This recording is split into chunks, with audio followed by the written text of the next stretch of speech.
He chased Asia and hit the wrong world. Hit like, commit, subscribe today. In 1492, Christopher Columbus promised Spain a shortcut to Asia, spices, silk, gold beyond measure. But his maps were flawed, his math reckless, his plan closer to gamble than science. He sailed with 3 ships, the Niña, the Pinta, the Santa Maria. Weeks stretched into terror. The ocean seemed endless. Whispers of sea monsters spread. Courage drained from the crew. But Columbus demanded faith, demanded loyalty, demanded they keep sailing west. Therefore mutiny brewed, knives sharpened, until one desperate dawn, a cry rang out.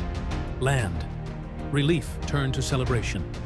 The sailors thought they had reached Asia, but the shores were not Cathay, not Chipangu, but the Bahamas, Cuba, Hispaniola, worlds already alive with people and culture. Therefore, what he called a discovery was, in truth, an encounter born from error. Columbus stepped onto the beaches with flags and prayers, but behind the ceremonies lurked greed. He promised gold he had not seen, riches he could not deliver.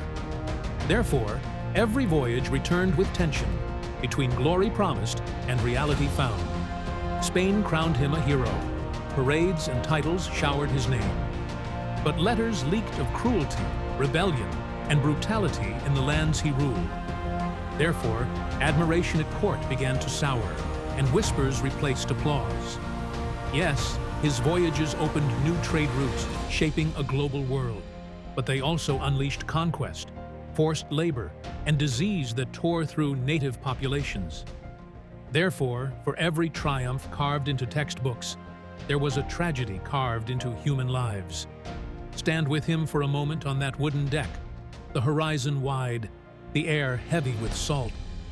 He believed he had redrawn the map of the world, but every step forward was built on someone else's suffering. Therefore, the name Columbus became both a banner of discovery and a shadow of destruction. Columbus didn't simply find a new world.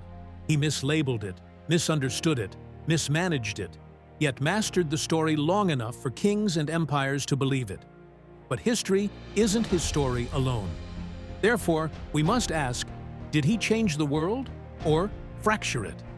He didn't find Asia. He didn't find America. He found a crossroads where glory collides with grief. Should Columbus be remembered as a bold explorer or condemned as a reckless invader? Comment below. Check my other stories if you want history told in ways you've never imagined.